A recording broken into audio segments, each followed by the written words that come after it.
This is the Coming Home Podcast with John Allen.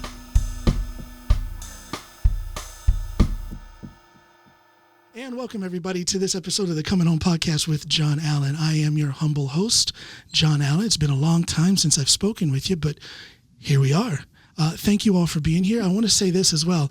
If you look in the episode of this description, whether you're watching on YouTube or listening on a podcast platform, check that description. And in that description, you'll see several links that you can click into if you'd like to support the work that I do here on the Coming Home Podcast with John Allen. There's a Patreon link.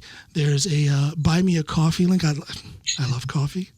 There it is. Somebody loves me. Buy me a coffee. Different ways that you can support my work here. It's not necessary, but I do appreciate it. Okay? Today's guest, Michelle Higgins. Hi, Michelle. Hi, John. How are you? You know, I'm doing well. You are the one that is a licensed mental health counselor. So you'll tell me if I'm okay by the end of this conversation. Got you. All right. I want to give a shout out before we even get started. I want to give a shout out to Tiffany Troutman, my little girl, a good friend of mine. She's a sister of mine. She's a guest host on this program. She's the one that told me all about you. So there's the bar. We've got a high bar here. High bar. Tiffany's wonderful. So yeah, that's definitely a high bar. Well, Tiffy speaks highly of you, and I think highly of the work that you do. Mental health is of special interest to me. I see people suffering, and I want to help. Yeah. I'm no kind of a licensed therapist. I'm not active in the mental health field, but the mental health field really interests me. We'll get more into that about why later. But what is it that brought you to the line of work that you're in now? It wasn't my original intention. I was actually going to be a physical therapist. Oh, so my okay. bachelor's degree was all in, it was basically pre-med because you had to go in to get a master's at the time. I think now you need a PhD to be a physical therapist. So. That's right. But at the time, I just kind of took pre-med classes basically in my undergrad in order to get into grad school. But then I became very bored. We had to do so many volunteer hours in order to get into grad school. And I found that I ended up talking with people mostly about what they were going through or what their injuries or their traumas or whatever happened, so why they would need the physical therapy in the first place. And I got really bored of like the sets and the reps and that kind of stuff. Well, yeah, I can kind of get on board with that as a competitive power lifter, and getting, having conversations with people who train others, personal trainers, and people who do it on a less professional basis. The best trainers, the best personal trainers, the best physical therapists are the ones who are good talkers. Right. And listeners too. So They have those skills. Yeah. Good conversationalists, I'll say. So they're good at both listening and talking. Yeah. Interesting. So that kind of just led me into that. And I'm like, I think I'm going to go to grad school for psychology instead. So that's kind of how that happened. Yeah. And I worked with disabled children at a private school for disabled children for a while too, as I was going back to grad school. And that kind of formed my interest as well. Are you a native Floridian? You're in Florida now. I'm in Florida. I've been in Florida since 2001.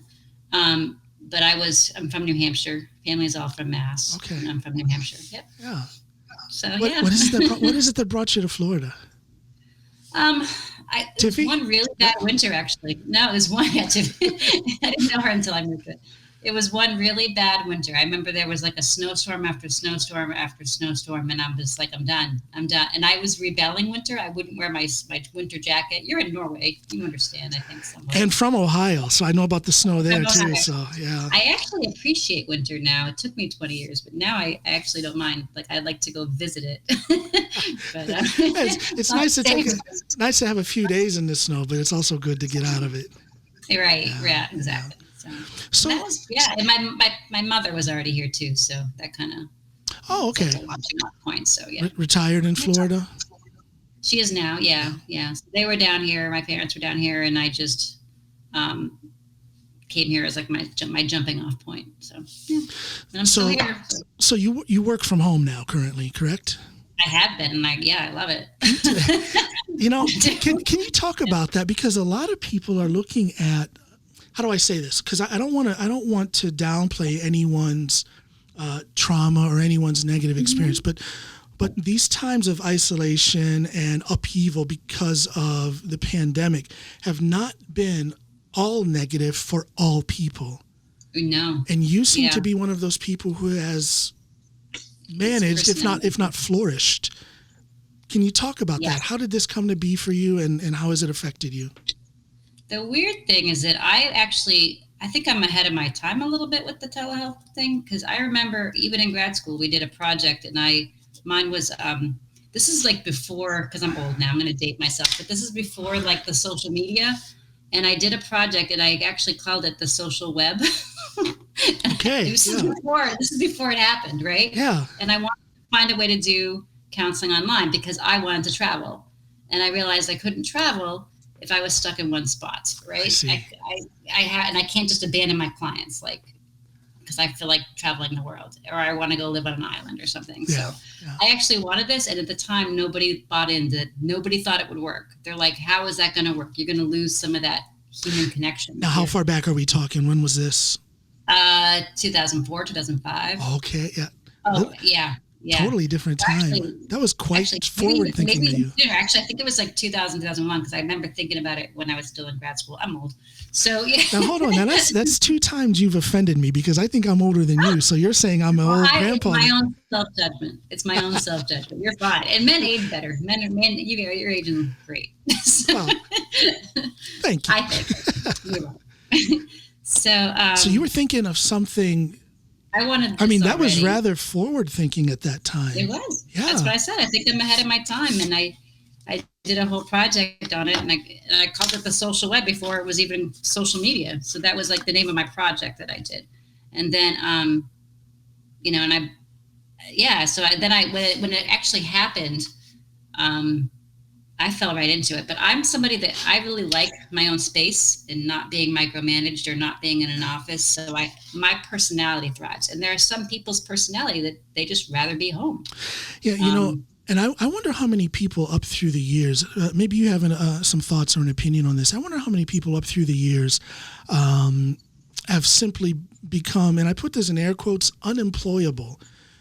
They've maybe been through 4 or 5 different jobs, or several different career starts, because they don't have that personality or that mentality that thrives in that close-knit office environment. All I need is this microphone and my mixer and a video screen, and I'm fine. Mm-hmm. Yeah, same thing. I wonder how many people have fallen by the wayside and just been gone through a lot of. I think because of the pandemic, it's that there was a lot of old models, like the original old models. I know people, like their bosses don't understand that somebody can work from home. They have to come into meetings. They have to do, but isn't that the boss's own insecurity? He can't trust his leadership skills, so he has to have people under his thumb directly. Right there in the office. That's the old style. Like, unless people are micromanaged and we're on top of them, they're going to slack off. They're not going to work. When some people thrive, if they're just left to, like, give me my task and tell me what I got to do, and I'll go do it. Well, here in Norway, they seem to have embraced the work from home concept. Yeah. What are people thinking back home? How did people adjust to that? It depends on the company. I think it's like, it's both. I mean, there are some companies that are thriving, and they're realizing they can actually save overhead, like you don't have to pay for as much overhead, office supplies or rent or electricity, all the expenses. It makes sense. Well, think about some of these the more expensive real estate areas like Los Angeles or New York City, and now all of a sudden these companies can save millions, tens of millions, maybe hundreds of millions, because they don't have to think about office space. Right. Yeah. That's my thought. Now I have some clients that can't. I just talk to people through counseling and stuff. And a lot of them are, if they work for the government, like these government contractors that are in my county, like Northrop Grumman or Rockwell Collins, like all these government, they have to go in. They're old school. They want people, they're like that, more of that militant kind of, we want to make sure you're here. And Uncle Sam's a little insecure. He doesn't, he's got to have those employees there. Right. So it depends on the company. If it's the government workers, I've noticed they have to go in more. No, I don't know what the long-term effects of the pandemic. We're still pretty much right in the middle of the pandemic, so we don't know what the long-term effects are going to be. But I do wonder if one change that has come about that will remain is this new way of thinking when it comes to where your employees can work.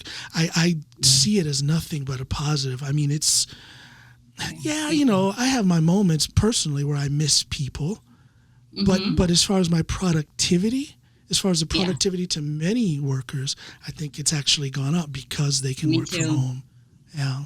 And you can manage life better, I think, too. Like, I'm doing my counseling, and if somebody cancels or something happens, I'm home. I can clean. I can get things done around here. I can run an errand. Yeah. If I'm in an office, I have to wait. I can't do things that I would normally do because I'm there. So, or people that have children and they can multitask. It depends, though. Well, and then those people, and then those people who have worked in the office, you get your daily tasks, and that may not match with your 8-hour workday. You may be able to finish in 3 hours.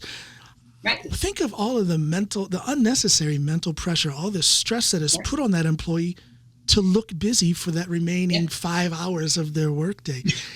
And I mean, you can only go to the toilet and surf on your phone for so long before your boss is going to wonder where you are. But when you're at home, you're getting, I say probably more work done, and you can take and the productivity just shoots through the roof. I can do.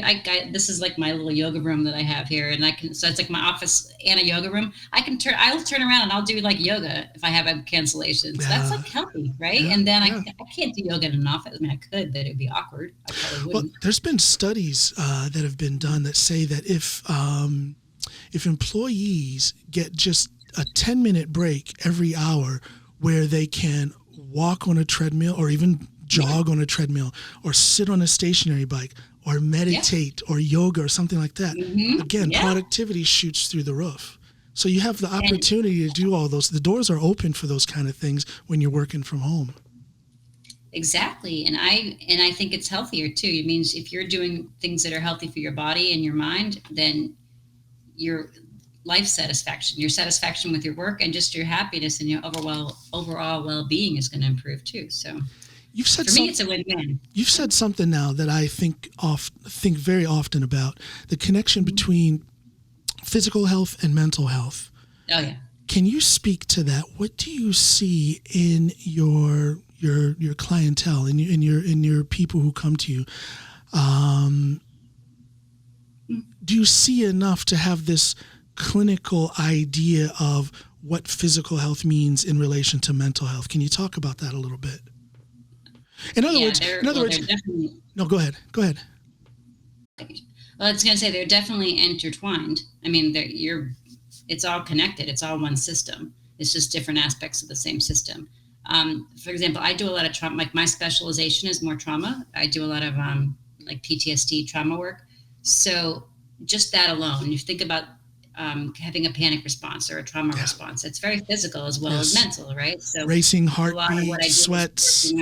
The fight or flight response, the adrenaline response, all from that trigger. So that's a connection right there. A very one I think most people could relate to, just anxiety or nervousness or panic. And then you take it to a level. So if the mind's thinking one thing or triggered by something, the whole system's going to react. Do you ever delve into the more organic or the more, the more holistic approach to mental health? Yeah. Thinking about PTSD, for example, and how meditation can help against that. Yeah. Every day I bring it up. It's definitely proven, and there's a certain kind of therapy I do called trauma focused cognitive behavioral therapy, and that one of the stages is working on relaxation skills with people, and meditation and things is part of that. So I've talked several times on my podcast about how I've given myself a self-written prescription that I will give myself 10 to 15 minutes every day of me time that consists of deep thought and or meditation for 10 or 15 minutes every day, regardless of what's going on. Awesome. And perfect. I'm telling you that's, but for anybody who's watching or listening, I'm telling you that is good medicine. First of all, getting people to do it. I have a hard time getting people, like I'll tell them and they're like, yeah, I'll do it. But it's like, well, they don't see the value of it yet.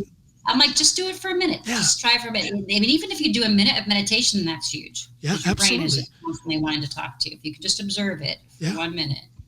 And then work up.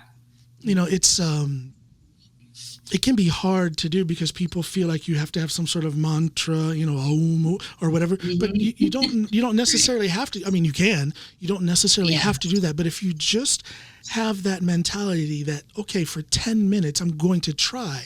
You may not succeed, but I'm going to try and clear my thoughts, at least clear them of all things negative. And if you just put some effort towards that, all of a sudden you're doing 5 minutes, 10 minutes, 15 minutes. All of a sudden you found time to do it for a half hour. And it's about the practice, not perfection. Exactly. It's about just practicing training your mind, practicing that control. And it can be life-changing. Yeah. So you've had it help you? How has it helped you? Absolutely. I was taking a course to be what's called here in Norway a health counselor. And one of the I guess you could say that. Yeah, with a focus on both nutrition, the mental process, and physical activity. Yeah, kind of combining all of those things together. So it's very similar. Yeah. And one thing that we spoke about is how people who have some sort of negative complex about themselves, a bad self-image. Just the idea of taking those 10 minutes for themselves can be monumental. Yeah. But if they can get it done, it can literally change the way they perceive themselves in that they'll start thinking, wow, I finally decided that I mean something to myself. And look what's happening now that I'm using time on myself. And it can change their eating habits, which will then change their body composition, which would then change, hopefully, some part of their self-image and so on. And there's this snowball effect just because they started taking that 10 minutes. So I learned that during that class. And I'm like, I don't have a bad self-image. I don't have any trauma at the moment that needs handling. But let me just do this 10-minute thing. And this was maybe 15 years ago. Mm-hmm. And I've been doing it ever since. And it's just amazing. And you stuck with it. Yeah. And you just get those few minutes where you're like, okay, and you come out of it and you're stronger, you're more focused, you feel better about, of course we all have negative things in our life, but I feel better. Better equipped to handle it just by taking those 10, 15 minutes a day. They've actually done studies, like even just I forget what the exact percentage is, but like 15 minutes of meditation equals so many hours of sleep.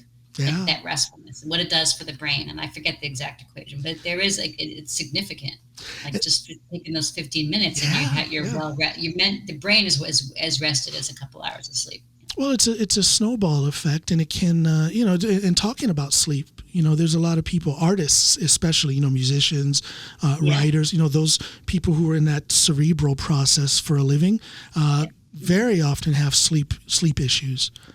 But that can be counterbalanced to a certain degree. As you say, that meditation time, it does something with resetting your brain. It equals a certain amount of sleep. So and your ability to cope with stress and handle anything that comes at you. I agree.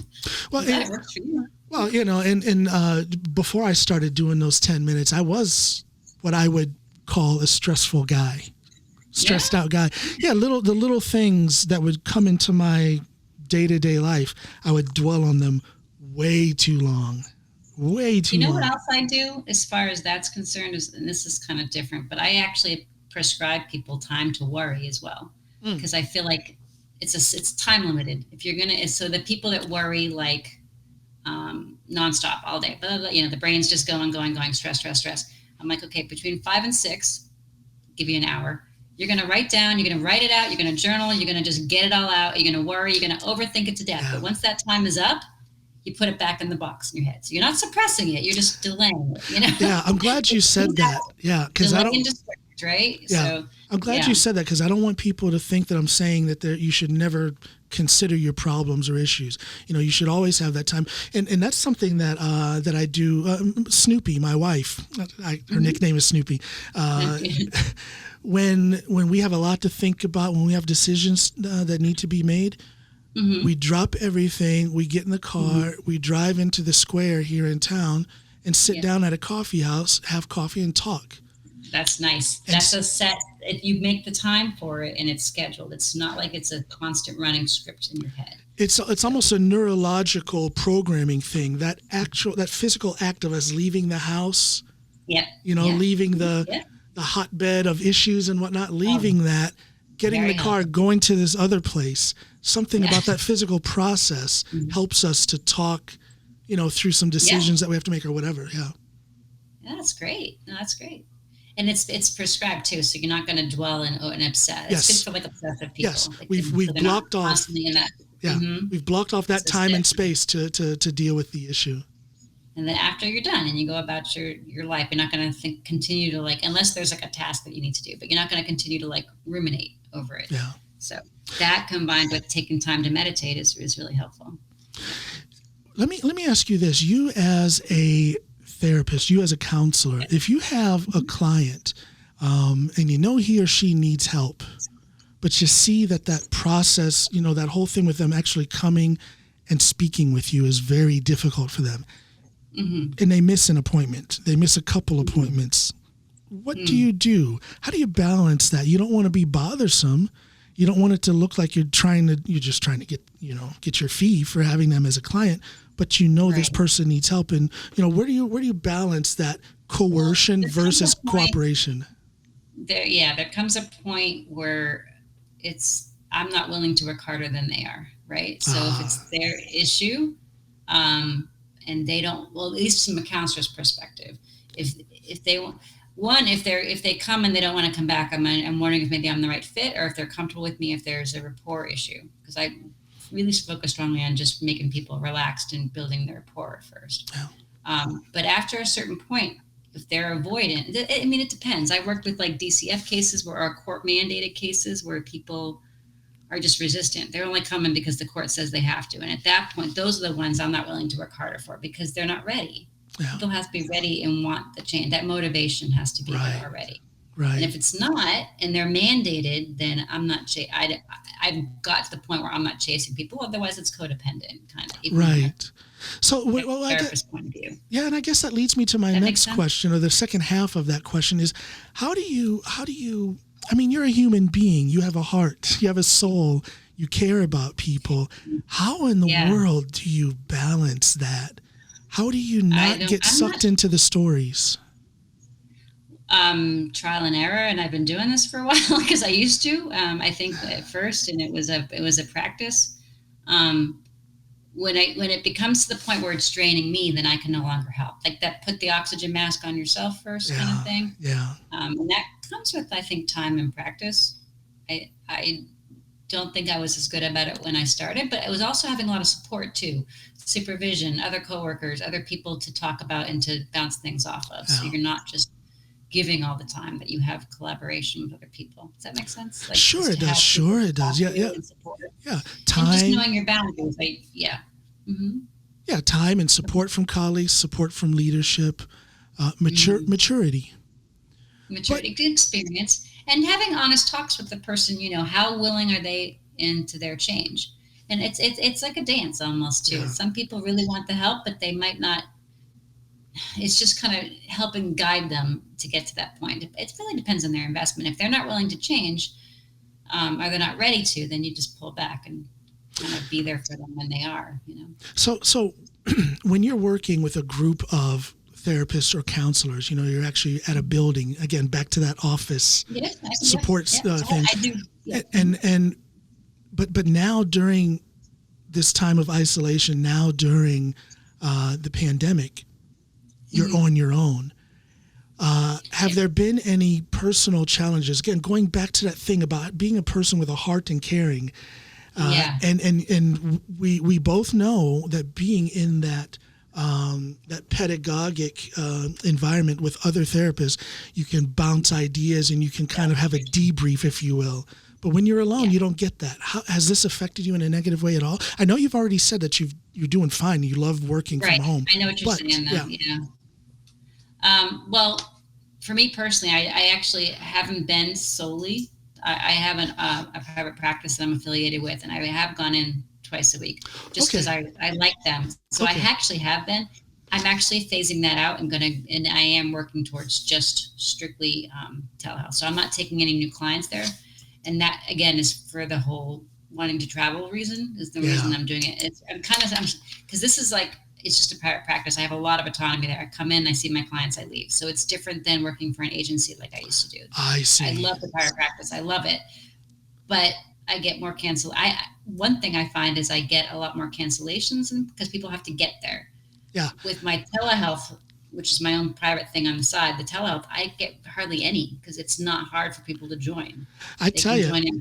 So I get higher participation on telehealth. I can see that. I can imagine someone who's in the middle of depression, someone who has anxiety. Social anxiety, where they're afraid of agoraphobia. Like they don't want to leave the house. Yeah, totally different thing when they can sit at home and just do it over video like this. Absolutely. Well, some people, the Teladoc platform, they let them choose between video or phone too. So there's some that are just even too anxious about video and they can call. So it's a different process, but I got to be really acute with, I can't get the body cues. I got to be really acute with the audio. Well, yeah, it's only been since January of 2021 that I've been doing my podcast by video. Before that, it was just by telephone or messenger, and it was different. It's different, right? When you can't read And then with video, video is great, but it's even better when I can have my guest come here to my studio. I've got room, so to have them come to the studio is another step forward again when it comes to that interpersonal communication. I guess it's a little different. Yeah, I guess it's a little different for someone who has. It is the challenge. There is a definite benefit, I must admit, to counseling in person. Yeah. In some cases, and there's some people that actually refuse to do tele. Again, it depends on the person and the clientele. I find that the telehealth ones are blowing up. Like I'm seeing a lot more people. Then again, it also opens up the whole state to me, so I can see more people outside of my regular little county too. So the geography is opened up as well. How are you getting your clients then? So I work through it's Teladoc. Actually, it's a company that a lot of insurance carriers here are now affiliated with for online.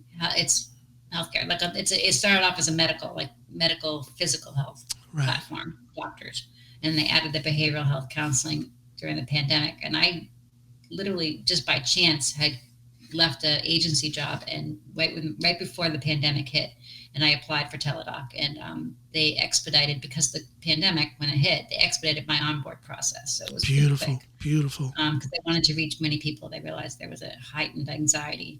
Fantastic, yeah. So it's a company that, and their stock, they have taken off. When COVID hit, like their stocks are like one of the highest stocks right now in the stock market. So they've actually got a really good program. I feel like I'm plugging them right now, and I'm not meaning to. Well, no, but I'll say this. I'll say this: what a good cause to plug. I mean, we're talking about people's mental health, which, if you ask me, you can never have enough focus on mental health. It's too often ignored. A lot of platforms have sprung up. Yeah. Since then, this one I just like because when it's affiliated with people's insurances here, so you don't have to pay out of pocket. Smooths the process. They've got like the whole HIPAA thing and the form. It's healing based as opposed to just other people trying to make money off. Here's my platform. Join. Yeah. No, it's more evidence based, clinical kind of focus. So I like it. I do have my own private little platform too. There's a web page I have that I can see people on my own as well. So I have that. I want to make sure I get that web page for you. I want to. No, it's okay. It's okay. No, I'm gonna. Oh yeah, okay. I love it. I'm like, I don't know. I'm getting too much work here. You have to breathe. Yeah, you have to have time to breathe. So. One thing with my field, I have no shortage of work. I'm actually booked up for like weeks. So actually, it's almost hard, like socially. Like I have friends or people that want to like help me, and I'm like, okay, there's a gray area there. But how much time do you work every day? Do you have a set number of hours you put in every day? I'm roughly trying to cut back a little bit because I'm finding that like I said, I have more than it's been a balance. Like I have people that'll kind of like, can you extend your hours, like please? And like that's my boundary I should have right now. It's like when to say no to people and refer them out because I'm getting to the point where I'm working too much. It's been about 7 to 8, depends on the day. Yeah. You take weekends off? I've been doing about 11 to 8, but I take a break. Like I'll schedule in a break where I am off. So about 11 to 8 when I do teledoc. Yeah. And then when I go in office a couple days a week, maybe 3 or 4 hours just for the in-office people. Yeah. Have you seen a difference in the types of the types of mental health issues that you've had to deal with the most during the pandemic as opposed to before? Has there been a change? Anxiety disorders. It's like 99% of what I'm getting is anxiety, generalized anxiety or PTSD. Social anxieties. The social anxieties have gone up, which is surprising because I would think that they would do better, like not wanting to leave the house. But I think they actually no. I think the pandemic made them more scared because then they were afraid they were going to also catch an illness. I see. Let me ask you. Let me ask you to put your teaching hat on, and for those who are watching and listening who may not know exactly what a certain term is, can you tell us what is anxiety? Because I think anxiety has grown into this thing that, I'm stressed, I have anxiety. No, yes, yeah. No, maybe. Can you tell me what is anxiety? It's when it becomes to the point where it's interfering with your functioning. So you have stress, but it's interfering with your ability to interact socially, for example, if it's a social issue, or just sleep or eat, or it's consuming most of your focus on work. It's consuming your relationships. It's interfering with some part of your life where you aren't able to function anymore. It's overwhelming. That's the mental part. Or the physical, you could be getting physical symptoms, nervous stomach, problems breathing, sweating, So it's just when it becomes like your main focus, and it's causing problems. And something fighting. That goes on over a longer period of time. Right, yeah. Is the point where you're unable to manage it anymore. Isn't it true that anxiety is very seldom a mental health issue that stands alone? Doesn't it usually either come from something else such as PTSD, or it will lead to the exposure of something like PTSD, or anxiety can grow into something like agoraphobia? Mm-hmm. Anxiety likes friends in the world of diagnoses. Yeah, it does. It can grow. Yeah. Usually there's some kind of root, or some people are just, how children are born with certain temperaments. And they've shown, like, some children come out and they just never cry. They're just happy. You can just drop them on their head and they're like, they're just happy little babies, right? And then there's some babies that are just, their temperaments are anxious and shy and nervous from the start. That's a sensitive personality type, and they tend to be more prone to developing an anxiety or depression disorder later. Interesting. Those kind of babies, like, they get really little thing startles them, or they don't have separation anxiety problems already at a young age. You can see that they're just anxious little people. So there's a biological component for some. Yeah, that was going to be my question. How much of that do you think is a biological component, and how much of that do you think is some sort of then again, let me just back up. If we're thinking of research on it. Yeah, well, if we're thinking of it being something biological, it could be something that is just within that individual. But how much does the 9 months of pregnancy and what the mother is, I don't know, eating, drinking, experiencing, how much of that can be placed on? I'm sure there's studies on it. Yeah. I'm sure there's studies on it. I don't personally know, but I know that there's a component, and I'm sure that there's studies that have been done to explore that. If not, there could be. It's a good thesis for somebody to do, right? I should jump on that. But I mean, I think some of it runs. There are things that run in certain temperaments run in families. Let me put it that way. Like addictive traits run in families. Sure. Depression and anxious traits run in families. It's how you learn to cope, whether or not. You can be predisposed to having a personality or certain traits where you're more likely to break down into an unhealthy coping skill versus that resiliency. So it depends on your environment, nature versus nurture, right? Right. Like the environment versus genetics. So it depends on, like, you might have a trait, but then what happens to you? will form whether you're, which way you're going to go. So, yeah, that's true. You could be the child who is a little more, who cries a little more often and this, that, and the other, a little more, he's a difficult child, that kid. But they you could also grow up to find skills to handle that. Exactly. And then you have a perfectly balanced mental health for the rest of your life. Yeah. Or it can go the other way. That difficult child can grow up to be a criminal, to be an addict, to be, I just wonder how arbitrary that is, or what are we missing something as a society, things that we could do to kind of cut off some of that suffering due to mental health issues?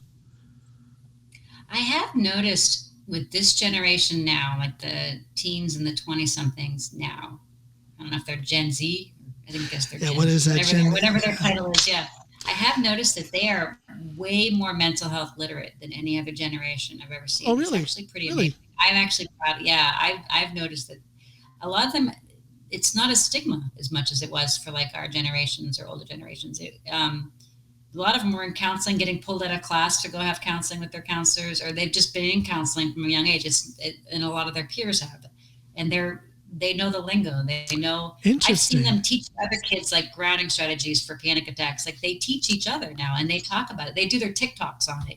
Wow. I've just noticed that their literacy has increased, and the stigma for things is gone down a lot too. Yeah. They're more than willing to reach out. So I don't know where I was going with that. I don't know what I said, but I've just noticed that. Like I just rambled, but I've noticed that, which I think is great though. It's not like I think the barriers are going down. And with more modalities like the online counseling or in person or whatever, it's increased availability. I'm trying to think. So there's definitely a need, I'm trying to think of my two kids we have here. Our daughter is 16. Our son will be 14 soon. And while I've never thought directly on how mature or how literate they are when it comes to mental health issues, one thing that does come to mind is that their half brother, my son, back home in the States, died from a heroin overdose, and we were very open about it. They knew that he had a problem with heroin before he died, and I told them when he died. And, of course, from that came all of the discussions about addiction, mental health, and everything. And I don't want to say I'm surprised because I know what my kids are capable of handling and everything, but I am proud that they've handled that bucket of information as well as they have. So maybe that speaks to the literacy of that generation in general when it comes to mental health and issues like addiction and things like that. Maybe they are better educated than us. Yeah. I think they are definitely very, it's all the stigma's gone. I think whenever there was a problem, like I had somebody mention I was a male, and I think I'm getting more male clients too. Men used to not talk as much about their feelings. That's good that you're getting more males because yes, I talk about that all the time, that guys stop trying to be so doggone tough and pounding your chest. Yeah. They are anger or being in control, or anger are the only emotions you can show. You can't show sadness or anxiety or fear or any of those. Well, a lot of men go to the grave. It's changing. Like, I mean, I feel like it is. Not everybody. I mean, everyone's got their own family dynamics. Sure. But I'm just seeing an increased percentage of people that are okay with that. Well, I know that a lot of men go to their grave with heart attacks and strokes because of all the stress that they hold in. They refuse to express it. I have like several police officer clients right now, several of them, and I had one that was very depressed, but he's like, but if I take antidepressants, aren't people going to judge me? Like when I grew up, everyone said that if you took this, you were crazy, you were this, and I'm like, who's going to, the stigma? And he was very afraid of that. I'm like, for one, it's protected information. Who's going to know? It's not like, even in your job, if they drug test, it's not going to come up, but it's the stigma. He was afraid. So, well, if there is a professional group that needs more focus on mental health, it is the police. I'm a former cop. And back in my day, coming up through the early to mid 90s to into the 2000s, there was no debrief. There was no counseling. There was it was unheard of. It was unheard of. Right. And if you found out somebody was doing something or getting counseling. And it was like a stigma, and that's what he was saying. And the pressure that's on them right now is pretty high too. So, but anger management's needed. I mean, you're getting traumatized often through your work, even if it's like that secondary trauma, hearing negative things all the time or seeing the worst of humanity all the time can have a toll. Yeah. But the thing is, I do see them reaching out, and that's another aspect of where the online is helpful. Because if they don't have the courage to actually walk into an office, they might have the courage to pick up the phone call or do the video. Yeah. Yeah. Well, that's a beautiful thing. It's a beautiful service that you offer, and that fear of turning the doorknob and walking into the office. A lot of people, I've like I said, my son has passed, and I had 2 rounds where I tried to get into some kind of counseling to talk about it, and that whole thing about going to some office somewhere, I didn't really care about whether people found, I talk about it on my podcast, so I don't care if people find out about it, but there was just something, something intimidating. Yeah, there's something intimidating about leaving the comfort of my office or my home or my couch, and going into this person who I didn't know, and there's just something about that. Got all your inner stuff, like the sensitive stuff. And it's the feeling of maybe being judged too. So that depends. Like you don't want to have that judgment or that. You don't know how the person's going to handle it or react. I think right, exactly. Mm-hmm. So. Do you find that women want to speak to a female counselor, and men want to speak to a male counselor? Women usually want women. Not always though. Like I've worked with some male counselors, and they're fine. I have noticed there's a lot of transference sometimes. I've worked with a couple. When you have a male, the male counselors have to be very careful with the females, because when you have a male counselor, and I've seen this happen a lot, and you have a single mother, the single mothers or a single female with a male listening to her feelings, validating her, and being attentive, there's some transference. Sometimes the women will. I've just seen it. I had a lot of male counselors, and they have to be very on guard for boundaries with the female clients. It just seems like it happens with some, not all. I try not to judge all females, so they can't talk to a male counselor. Yeah. But you got to think, if you're having depression or you're lonely or you're stressed, and here's this opposite, and it's happened to me with some male clients too. If a human being is listening to you, I should put it that way, and in hearing you, there can be some transference. That's just something I've noticed, where the feelings, you got to watch those feelings. This is your counselor, not a potential date. That's for women. That also depends on the issue too. If it's a domestic violence or any kind of sexual trauma or anything, you're going to want to stick with the same. Yeah. What about along the lines of race? Do you find that white people want to have a white counselor, blacks want to have a black? Yeah. I worked in St. Thomas, where I was in the minority, and I worked at a domestic violence center on the island. And there were many times I was. The Virgin Islands. The Virgin Islands. Okay, St. Thomas. Island. Yeah. So it's mostly Caribbean, West Indian Caribbean. And I've been there. It's beautiful there. Right, and it's different than it's gorgeous. And it was very different. I didn't feel like a minority because I wasn't. That's right. Well, it is different though. It's different culture. It's different culture. It is very different. So, but I was one of the only white people that worked there, and I'm not only just white. I'm blue-eyed, blonde white, which is like ultra white, right? Yeah. I'm like, okay. So, and I did my best, but there were some. I remember there was this one woman that came in, and she's like, "I'm not talking to that blonde bitch, that white bitch." Right off the bat. And so we had days where we would rotate, like who would take the walk-in clients, right? Because we were funded by the Violence Against Women Act and the Victims of Crime Act, which are kind of both big deals right now. So we were grant funded by the federal government. And so we took our turns taking in walk-ins, and we couldn't turn people away because it's a grant, we're not going to do that. But I got people that were like, I don't want to talk to you. Like How did you feel? I did these teen groups too. And they had fun with me because they would talk in their slang, island slang, and I could not understand a word of it. I could understand slang in the States because it's different. Yeah. They're down there. It's very different. I could like another language. I'm like, they're all making fun of me. they're all making fun of me. So I had to become very self-deprecating. Yeah. It's very self-deprecating to be like, oh, Well, I it's get it. it's a very I don't want to sound patronizing, but I would assume it was probably quite an eye-opening experience culturally. Oh, To all of a sudden it opened be my eyes a lot. Yeah. Yes, it opened my eyes a lot, and I learned a lot. And after a while, I developed a sense of trust. They began to trust me in the community, but I had to really work on just being humble, sitting back, listening, and I don't know how to even put it into words. It was just I had to just step back, and not. That could be an hour-long discussion in itself. Yeah, your experiences there. Yeah, that's a whole another can of worms. Yeah, I was there, not in a professional in the sense it was a international powerlifting championship, but not on St. Thomas, St. Croix. I'm sorry, say again. Okay. I'm just surprised they had that there, but St. Croix, yeah.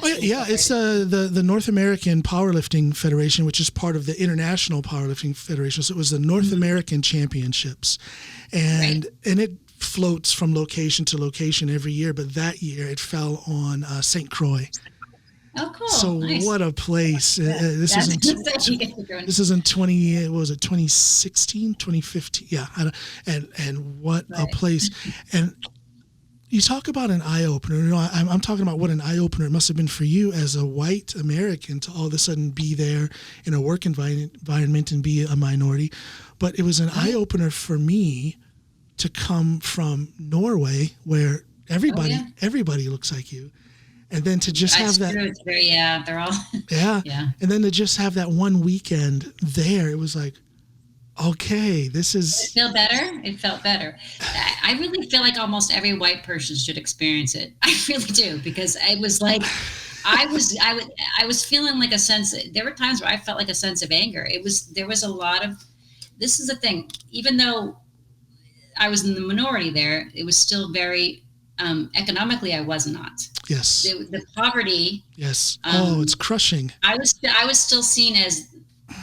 The power differential. Yeah. It's not really so much about race, it's about power, right? Yes. So I was still perceived as most of the people that owned anything on that island that had any wealth were white, even though it was probably 10% of the people, if that. So, I still felt a lot of anger towards me, or just, I remember I was trying to get a rental car one day because my car wasn't working, and it was really weird. Like, she knew I was local, like when I went to the airport. The woman would not look at me. She would not even respond. Like, she was just mad. And I felt it. It was like, I felt this hatred. And I'm like, look, I just need a car.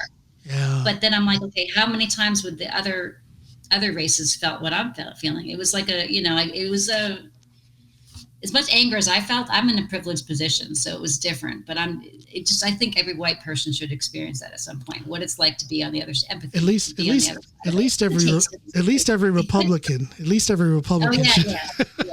Oh, yeah. Anyone that doesn't understand it, just to experience it, to like get a little empathy, I think.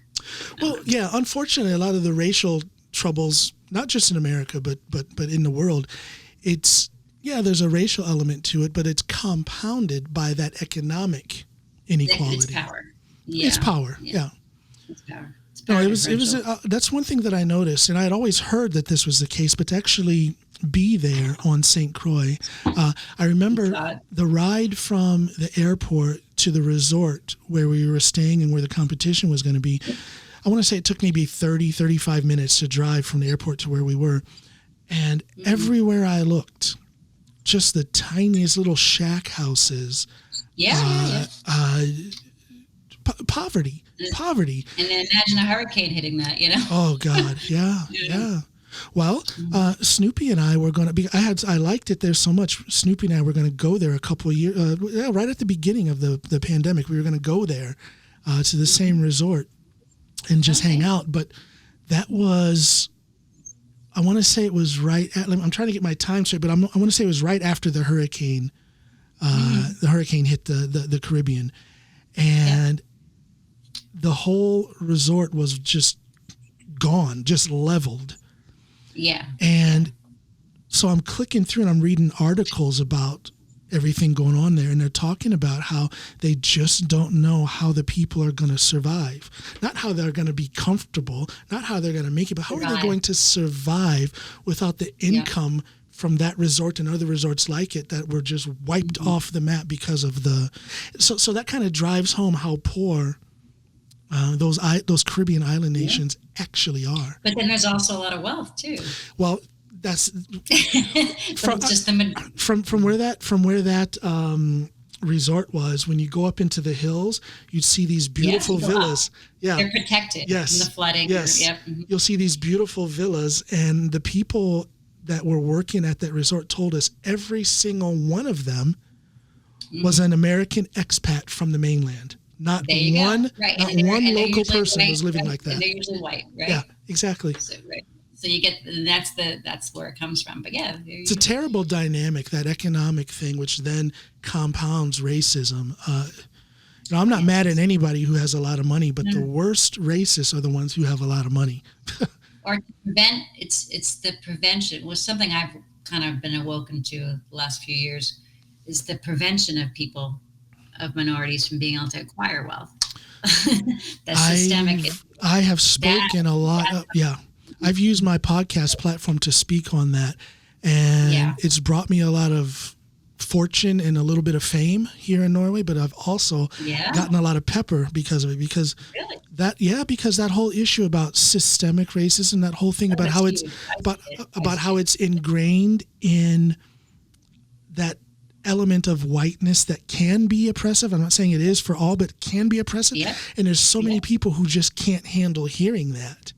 They can't. So there's the fighting back against that discussion that needs to be had. Like, well, if they just work hard like we worked hard, then they can do it. But if there's a systemic reason and then a generational trauma on top of that, then it's not just that cut and dry. If you can't get loans, if you can't get anyone to believe in you, I mean, there's a whole. I know I see it clear as day. Yeah.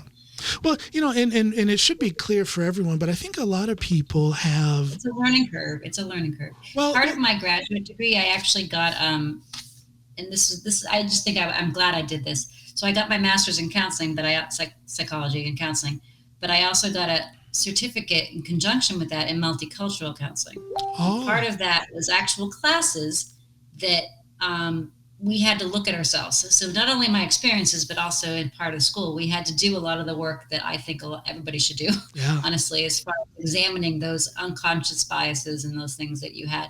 And I was different by the time I graduated than when I started, because I learned and I had to think differently. It will change. A little bit of thought will make a lot of change.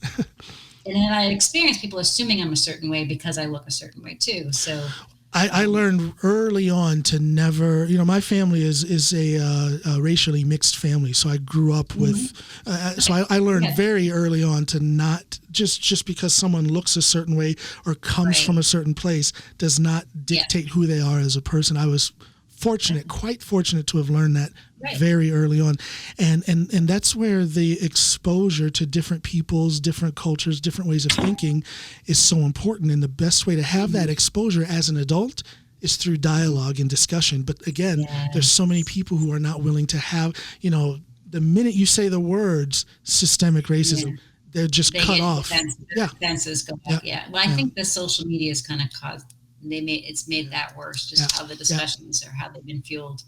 If you have people in person, this is something I think is better almost in person, or at least in a moderated setting if you're going to do it online, where people can talk openly about things and have a discussion, like you said, as opposed to just like, I myself got really fired up, especially the 4 years of the last thing we had. I was getting very passionate online to the point where I didn't even recognize myself, and I would fall into this anger and stuff. So it's actually, I'm feeling better now. I feel like I'm recovered.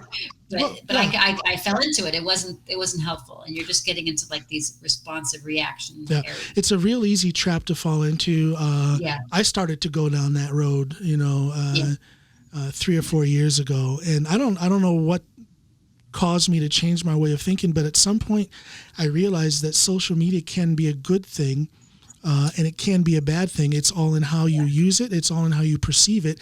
And it's a question of when you realize that this is not true dialogue. That's not true dialogue when you're typing. The dialogue is here, the conversation. That's why I said that's a good in-person thing, or at least like a group setting, even online. It can be a group, as long as there's a moderator, somebody to like help bring it down. Yeah. If you're just, or if it's at least video is great. Yeah. Because then you can get the cues and you're talking to a person. You're not just doing keyboard warrior. Like I'm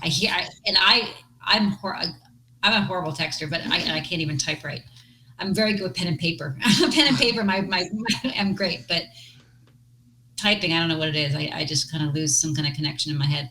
But I think you lose the tone, you lose the context. You just hear somebody's words and you interpret it. I need to see the eyes. I need to see the facial expression. Right. I need to see the body movement. That's paramount. But it's also paramount for me to be able to get my point across properly. I want them to see me in return. Even hearing it, even hearing a tone. Yeah. Yeah. You can have something like in a text. You ever just get a text and you take it like, how did that person mean it? Yes, way too often. Be fine, but because they were in a rush, it came off like kind of a shorter abrasive. It's at least a tone. So I've gone over to voice texting, whether it's on Messenger, on telephone text. I've gone over to using my voice. I want them to hear what I'm saying, so there's nothing to misinterpret. Yeah, that's interesting. Yeah. Okay. Yeah. Communication. All over the place. So yeah. So how's things in Florida? Have you met Florida Man? Have you had Florida Man? I think I probably have several times, and all his cousins and half siblings too. I don't know, probably. Florida is, people. I don't want to go to the cliche bad mouthing of Florida, but Florida is a weird state. It's a weird melt. I think it attracts people from the rest of the. Yes. Sunshine. Like if you're depressed up north and it's the winter, I think any place warm, especially Florida for some reason. It attracts people thinking that my life will be perfect when it's sunny and there's palm trees, and I escape winter, or everything will be happy and shiny. So I think we get a lot of the mentally ill people congregating. Well, there's a lot of. One thing I noticed, there's in some areas of Florida, there's a lot of New Yorkers and former New Yorkers and New Jersey people, from that area of the East, and that's so strange. And I wonder if there was something dormant in those people's brains that was frozen from all those Northeast winters, and now they're in Florida and it's thawed out, and now the crazy is coming out. I don't know. Crazy coming out.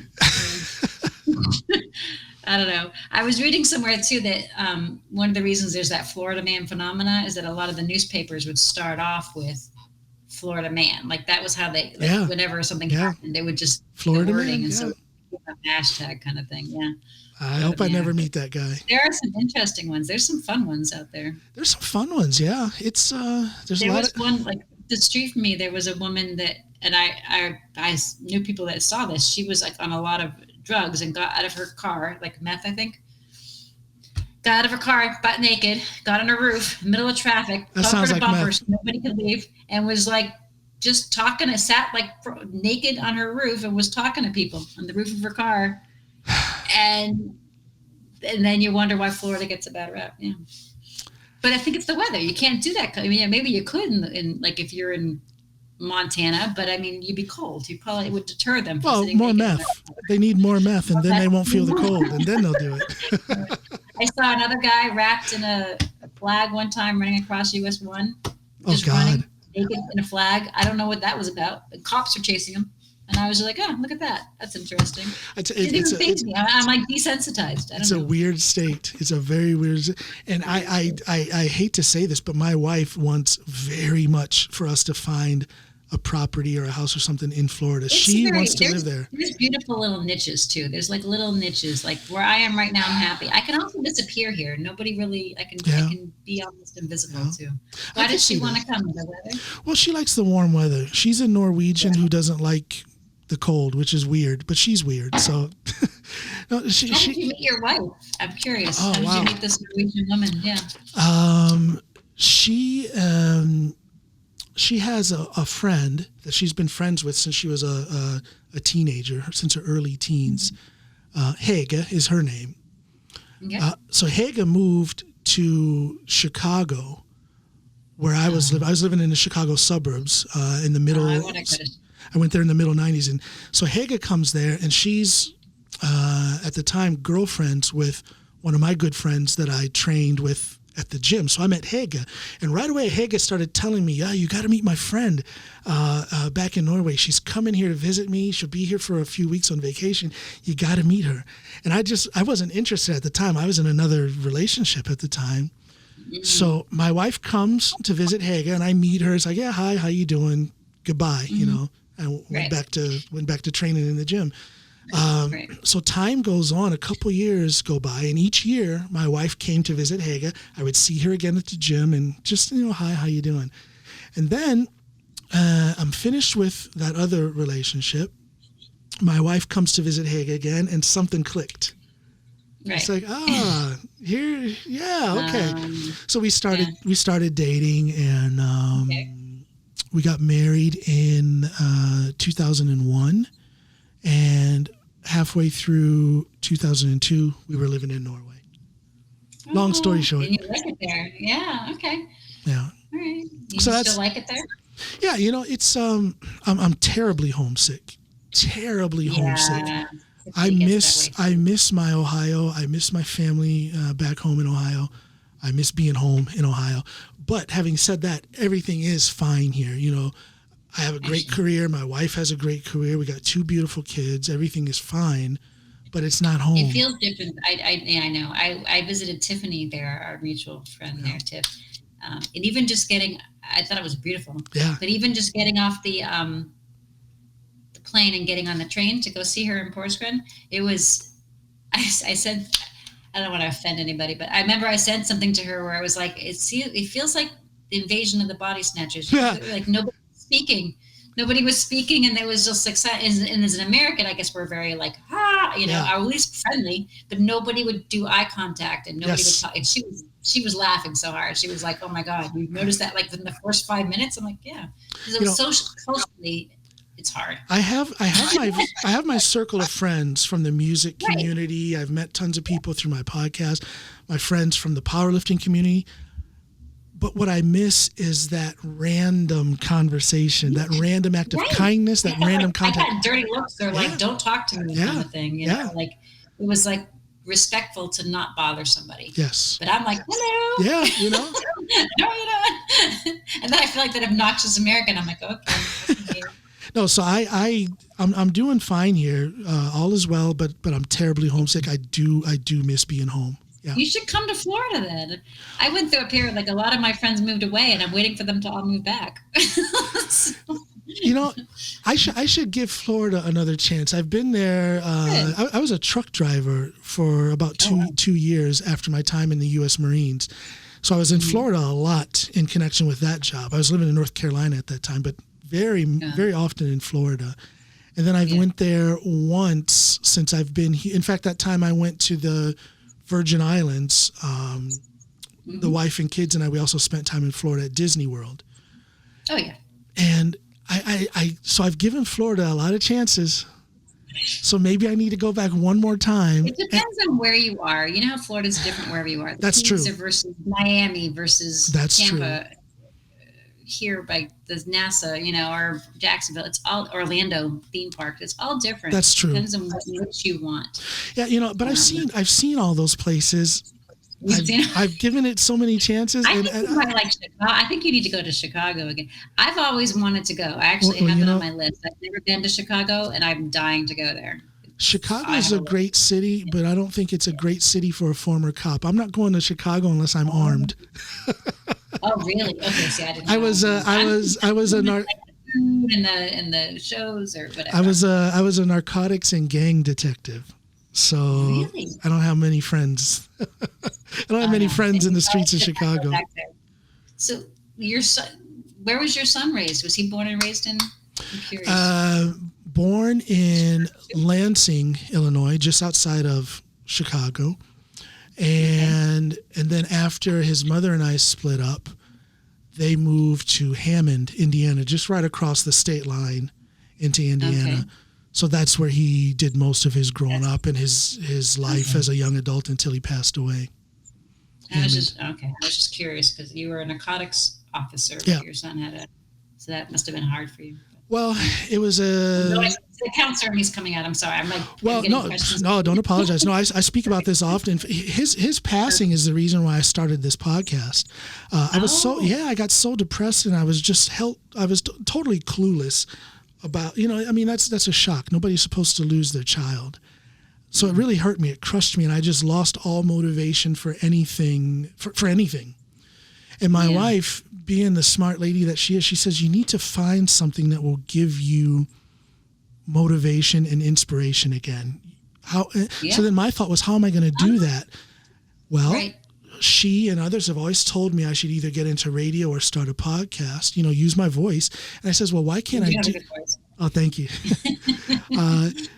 So my thought was, why don't I do that? And then I can focus on discussing or bringing in guests who do what? Who motivate me and inspire me. Oh, so that is exactly. So that is that's also a sideways compliment to you. Thank you. You make me so curious.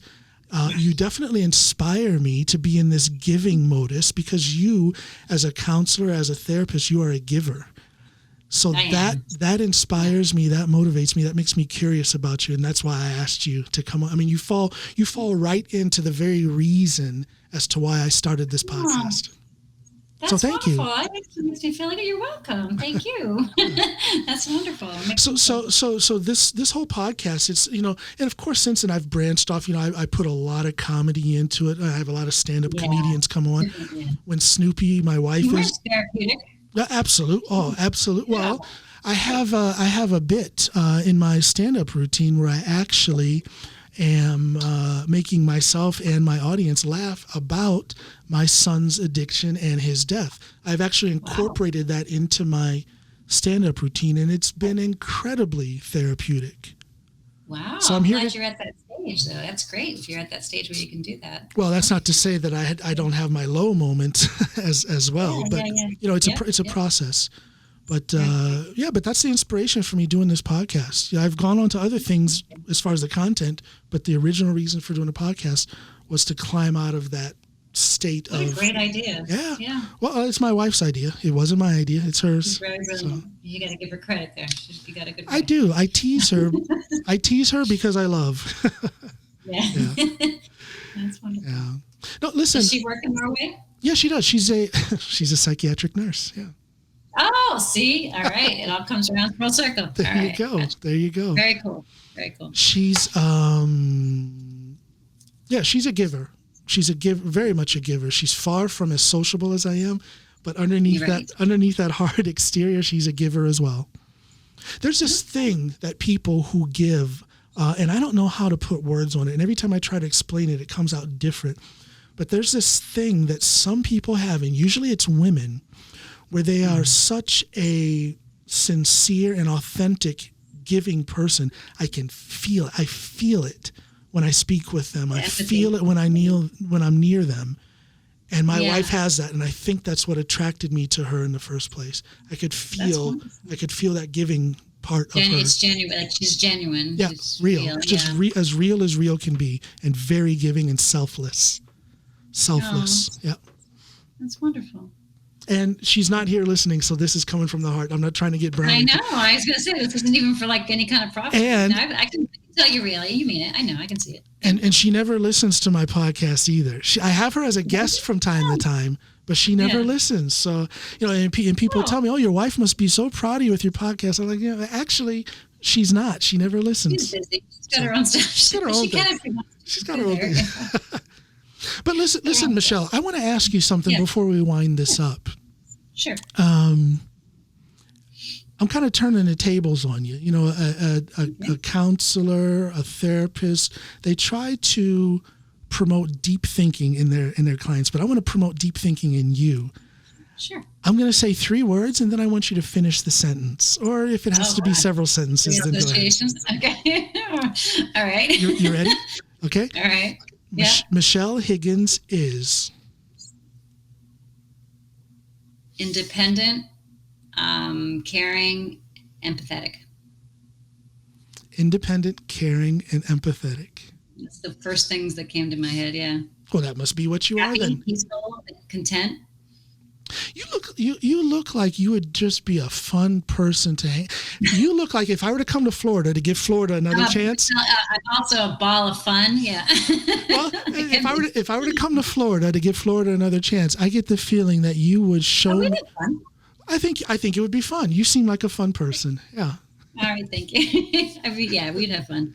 I'd be happy that you here because, like I said, a lot of my friends moved away, so I'm like, who to hang out with besides Florida man, you know. Yeah. So here and here's the last thing I like to ask of you before we wind this up. Can you say something? You know, I talk about motivation, I talk about inspiration, and why I have my guests on. So you've already inspired me, you've already motivated me, but can you say something that that my listeners and my viewers can carry with them for the next few days? Some words of encouragement, motivation, or inspiration. That's a lot to ask, but can you do that for them? That is that's like right off the top of my head. Right off the top of your head. Well, or better said, straight from your heart. No matter what if somebody's having a problem or no matter what you're going through, like I like some Buddhism kind of things sometimes or Taoism, but there's that thing of impermanence, right? Nothing stays the same. So no matter what you're going through, things will change, right? That's the law of nature. Like nothing stays the same, good or bad. So anything that's challenging or struggling for you is going to change. Good things will happen. Can't reign forever. Yeah, nothing is going to change. Things are going to change, and most likely for the better. Or at least to a situation that's easier to handle, easier to tackle. And if not, there are people out there that are also willing to help and to listen to you. And it's getting more accessible for even remote people. Like you said, internet, Wi-Fi, telehealth, there's always somebody there that's willing to help. So. Some wise... Is that along your train of thought of what you want? Okay. No, I'm sure it came from the heart, and that's exactly what I want. Your statement from the heart that people can carry with them, and that idea of the ability to know that nothing stays the same can be incredibly comforting in times of distress, because people can very often you can't think 5 seconds ahead, so you're in this moment, which can be a good thing, but if your moment is so horrible, you may not be able to see any hope. So you reminding people that things do change, that there might be a path that's a little bit easier to walk. That is quite encouraging for people. So thank you for saying that. You're welcome. Michelle, Tiffy was right. You're a good person. Thank you. Way to go, Tiffy. Tiffy is who actually wants to do one together. Yeah, I wanted to say this for everybody watching and listening. Yeah. This is not the last time that people are going to see or hear you. Tiffy is working on another episode where you'll be coming back. And, this was just a general get to know you, assuage my curiosity episode. But the next episode is going to be focused. We're not going to say what the topic is. We'll let Tiffy do that when the time is right. And I can't wait to have you back That'd be on. Wonderful. Tiffy, I'd like to meet your wife sometime too. I'm curious about her field as the psychiatric nurse. I'm curious. I'll go through my archives and find a couple of episodes I've had with her, because she speaks her mind on those episodes. When she gets a word in, when I'm not teasing her or trying to make her laugh, but when she speaks, she does speak her mind. So I'll send you a couple of episodes, and that's her in a nutshell. And then the time will come where you're going to come here to visit Tiffy, and it's a little over an hour train ride. But I love that train ride too. I did. And you guys, when you come here, so when you come here, you've got to come visit us. Absolutely. I would love it. Okay, yay! Absolutely. I'm excited. Well, hold on for 1 second, Michelle. I want to say something to my viewers and listeners. Sure. Everybody who's watching, everybody who's listening, thank you all for your support. Check the description of this episode, and you'll see a few links there that you can click into if you'd like to support the work that I do on the Comin Home podcast with John Allen. Thank you all so much for watching. Thank you all so much for listening. You have any comments, questions, you want to curse me out, or you want to praise me to the heavens, send me an email. You can do that at most of them are going to curse me out, but send me an email at john@johnallenpod.com. That's JOHNALANPOD.com. Okay? Thanks, everybody. Michelle Higgins, thank you so much. Thank you. Nice to see you, John. Bye, everybody. Bye.